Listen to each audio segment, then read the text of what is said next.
কিস্তি নিয়ে একটি কবিতা। কিস্তি নামের বইটা আমি রাখবো না আর হাতে, ছোট্ট থেকে চালাই আমি কিস্তি নামের বই। সারা জীবন কষ্ট সইলাম, সুখ পাইলাম আর কই। নজির বেরাক উদ্দীপন আশা আছে ঠেঙ্গা মারা, গ্রামীণ ব্যাংক আর ডিআরএস আরো আছে যারা। এরা যত এনজিওরা মোদের দেশে এসে টাকা পয়সা বিলিয়ে দিল গরিব যারা পাশে। এক একটা এনজিওতে এক এক অফিসার মিষ্টি মধুর কথা বলে, বেশ তো চমৎকার।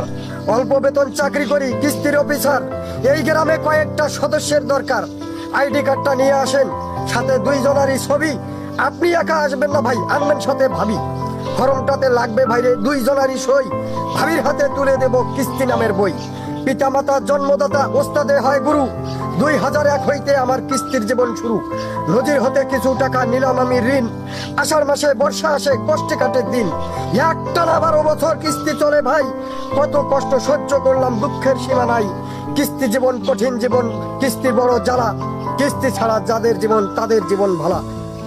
ধন্যবাদ।